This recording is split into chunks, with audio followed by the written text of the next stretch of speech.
பார்வையற்றவனின் பார்வையில் அசிங்கம் என்று எதுவும் இருப்பதில்லை. கேட்க முடியாதவனின் காதுகளின் வழியே அவதூறுகள் பரப்பப்படுவதில்லை. வாய் பேச முடியாதவனின் உலகம் அத்தனை மௌனமாக இருப்பதில்லை. நடக்க முடியாதவன் அசைவற்று கிடப்பதும் இல்லை. நமக்கு எல்லாம் சரியாக இருந்தும் நாம் எல்லா நேரங்களிலும் சரியாக இருப்பதில்லை. வலிக்கும் என்று தெரிந்தே மற்றவர்கள் மனதை காயப்படுத்துகிறோம். வேதனை தரும் என்று தெரிந்தே மற்றவர்களை அசிங்கப்படுத்துகிறோம். எல்லாம் அவரவர்களுக்கு நேரும் போதுதான் வலிகளும் வேதனைகளும் எப்படி இருக்கும் என்பதையே உணர்கிறோம். சிலர் அதை கூட உணர்ந்து கொள்வதில்லை. பேசிய வார்த்தைகளால் நீ அவமானப்பட்டு நிற்கும் போதுதான் புரிந்து கொள்வாய், பேசாத வார்த்தைகள்தான் உன் மானம் காக்கும் என்று. நீ மனதில் நினைக்கும் எல்லாவற்றையும் எல்லோரிடமும் அவ்வளவு எளிதாக பேசிவிட முடியாது. அப்படி பேசிவிடவும் கூடாது. நீ காயப்படாமல் இருக்க மற்றவர்களை உன் வார்த்தைகளால் காயப்படுத்தாமல் இருந்துவிடு. உங்கள் வாயிலிருந்து வரும் ஒவ்வொரு வார்த்தைகளுக்கும் நீங்கள்தான் பொறுப்பு. உங்கள் வார்த்தைகள் யார் மனதையும் காயப்படுத்தி விடாமல் பார்த்துக் கொள்ளுங்கள். கோடி கோடியாய் கொட்டி கொடுத்தாலும் கொட்டிவிட்ட வார்த்தைகளை கோர்த்து அள்ள முடியாது. தேடி தேடி அலைந்தாலும் திட்டிய வார்த்தைகளை எதை செய்தும் திருப்பி வாங்கிவிட முடியாது. உங்களுக்கு அன்பானவர்களை விட்டு அதிக தூரம் சென்று விடாதீர்கள். நீங்கள் திரும்பி பார்க்கும் போது வருவதற்கு வழி இருக்கும், வசதியும் இருக்கும், ஆனால் வாழ்க்கை இருக்காது. பழகிய முதல் நாள் அன்று கொடுக்கும் அதே முக்கியத்துவத்தை கடைசி வரை கொடுங்கள். இல்லை என்றால் பழகாமலே இருந்து விடுங்கள். தேவைக்கேற்ப மாறும் மனம் உங்களிடம் இருக்கலாம், ஆனால் அதை ஏற்றுக்கொள்ளும் திடம் அனைவருக்கும் இருப்பதில்லை. உங்களின் மனமே நீங்கள் விரும்பியபடி நடந்து கொள்ளாத போது உங்களை சுற்றியுள்ளவர்கள் உங்கள் மனதிற்கு ஏற்ப நடந்து கொள்ளவில்லை என்று கோபம் கொள்வதில் எந்த நியாயமும் இல்லை. உங்களை மற்றவர்கள் எப்படி புரிந்து கொள்ள வேண்டும் என்று நினைக்கிறீர்களோ அதுபோலவே மற்றவர்களையும் நீங்கள் புரிந்து கொள்ள முயற்சி செய்யுங்கள். நாம் மற்றவர்களுக்கு தேவை என்றால் கண்டுகொள்ளப்படுகிறோம், கவனிக்கப்படுகிறோம். அதுவே நாம் அவர்களுக்கு தேவைப்படவில்லை என்றால் காயப்படுத்தப்படுகிறோம், கழட்டிவிடப்படுகிறோம். விழுந்தால் நம்மை தூக்கிவிட யாரும் இல்லை என்பதை உணர்ந்தவனே தான் எடுத்து வைக்கும் ஒவ்வொரு அடியையும் கவனத்துடன் யோசித்து எடுத்து வைக்கிறான். என்னை யாரும் ஏற்றுக்கொள்ளவில்லையே என்று நீ ஏங்கும் ஒவ்வொரு தருணத்திலும் உன்னை நீயே இழந்து கொண்டிருக்கிறாய் என்பதை மறந்து விடாதே. நீங்கள் உங்களின் சுய லாபத்திற்காக பயன்படுத்திக் கொள்ள நினைத்து யாரிடமும் பழகாதீர்கள். ஒருவரின் சுய லாபத்திற்காகத்தான் நாம் பயன்படுத்தப்பட்டிருக்கிறோம் என்பது நமக்கு தெரிய வரும்போதுதான் இதயம் மிக மோசமாக காயப்பட்டு விடுகிறது. மற்றவர் கண்களுக்கு நாம் மௌனமாக இருப்பது மட்டும்தான் தெரியும். அந்த மௌனத்தில் எத்தனை வலிகளும் வேதனைகளும் இருக்கிறது என்பது நமக்கும் நம்மை உண்மையாக நேசிக்கின்ற உள்ளத்திற்கும் மட்டுமே தெரியும். மௌனத்தை சரியாக புரிந்து கையாளுங்கள். மௌனம் அமைதியின் அடையாளம் மட்டுமல்ல, மற்றவர்களின் உள்ளத்தில் உரசி உறவாடும் ஆயுதமும் தான். சொல்லி புரிய வைக்க முடியாத நிலையிலும் சொல்லி புரிய வைத்தும் பயனில்லாத இடத்திலும் அழகான சொற்கள் கூட குப்பையாகி போகிறது. மௌனம் மட்டும்தான் எப்போதும் பொக்கிஷமாகி விடுகிறது. உன் எதிரியை நீ சுலபமாக அடையாளம் கண்டுகொள்ள முடியும்.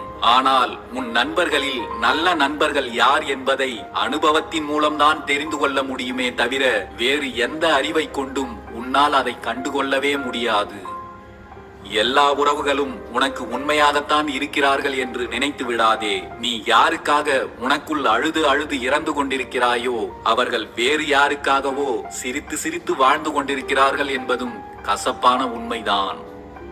சிலர் மௌனமாக இருப்பதற்கு எத்தனையோ காரணங்கள் இருக்கலாம்.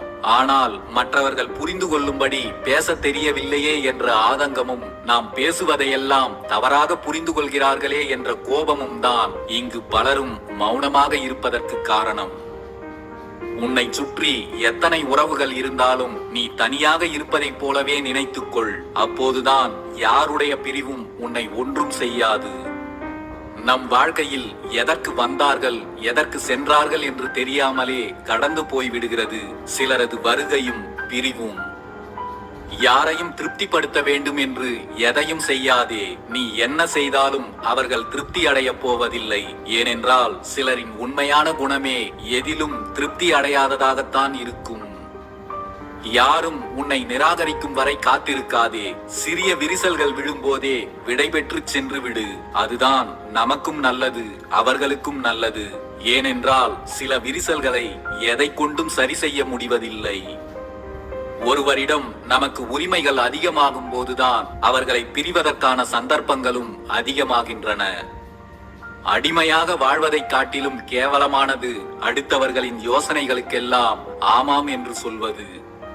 நாம் தான் உலகம் என்று நம்மையே நம்பி வரும் உறவை இறுக பற்றிக் கொள்ளுங்கள். தவறவிட்ட பின் கதறி அழுதாலும் மீண்டும் கிடைக்காது. அதுபோல் ஓர் உண்மையான அன்பு.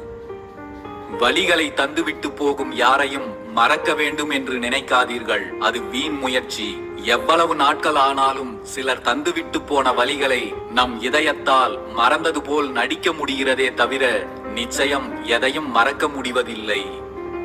சில கேள்விகளுக்கு புன்னகையே பதில் என்றாலும் அந்த புன்னகைக்குள் எத்தனை ரணங்கள் இருக்கின்றன என்று அவரவர்களின் மனம் மட்டுமே அறியும். எல்லாவற்றிற்கும் எதிர்வினையாற்றாதீர்கள். சிலவற்றை கண்டும் காணாமல் இருக்க பழகிக் கொண்டாலே போதும். மனதிற்கு ஓரளவேனும் நிம்மதி கிடைத்துவிடும். புறம் பேசுபவனை புறக்கணித்து விடு. புகழ்ந்து பேசுபவனிடம் பார்த்து பழகு. ஏனெனில் வீழ்த்தவே முடியாது என்ற நிலையில் நீ இருந்தாலும் உன்னை வீழ்த்த நினைப்பவன் எடுக்கும் முதல் ஆயுதம் புகழ்ச்சி மட்டும்தான். நாம் பேசும் பேச்சில் எல்லா நேரமும் சுதந்திரம் வேண்டாம். தேவையானவற்றை பேசிச் செல், தேவையில்லாதவற்றை வீசிச் செல். பேச்சில் எப்போதும் கட்டுப்பாடு வேண்டும். அப்போதுதான் பல பிரச்சனைகளை தோன்றவிடாமலே தடுக்க முடியும். நம்முடைய அனைத்து கேள்விகளுக்கும் காலம் பதில் சொல்லிக் கொண்டுதான் இருக்கிறது. நாம் தான் அதை கவனிக்க தவறிவிடுகிறோம். உனக்கு வரம்புக்கு மீறிய வலியை கொடுப்பவர்களின் முன்னால் ஒருபோதும் கதறி அழுது விடாதே. சிரித்துக்கொண்டே அவர்களை கடந்து விடு. அவர்கள் எதிர்பார்ப்பது உன் மரணத்தை கூட அல்ல, உன் கண்ணீரைத்தான். மற்றவர்களை பற்றி குறை கூறும் மனிதர்களை எச்சரிக்கையாக கையாளுங்கள். மற்றவர்களை குறை கூறும் அளவிற்கு இந்த உலகில் உத்தமர்கள் என்று எவரும் இல்லை. அடுத்தவர்களை பற்றி பேசுவதற்கு முன் தன் நிலையை பற்றி கொஞ்சம் சிந்தித்து பார்ப்பதே சிறந்தது. வெற்றி பெற்றவனுக்கு கைத்தட்டி பாராட்டுவதில் தவறில்லைதான். ஆனால் வென்றவனுக்கு நீங்கள் கைத்தட்டும் போது உங்கள் கைத்தட்டல் சத்தம் அவன் காதுகளுக்கு கேட்காத அளவுக்கு உயரத்தில் இருப்பான். தோற்றவனுக்கு தோள் தட்டுங்கள். அவன் சாகும் வரை நீங்கள் அவனுடைய நினைவில் இருப்பீர்கள்.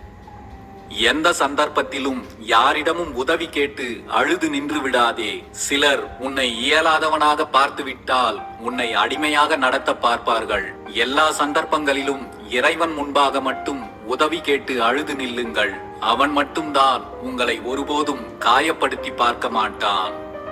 அன்புக்காக ஏங்குபவர்களை ஒருபோதும் காயப்படுத்தி விடாதீர்கள். அன்பிற்காக ஏங்குபவர்களின் இதயத்தில் சுயநலம் இருக்காது. அவர்கள் தெய்வத்தை தேடி எங்கும் செல்ல தேவையில்லை. தெய்வங்களே இவர்களை தேடி பின்தொடரும்.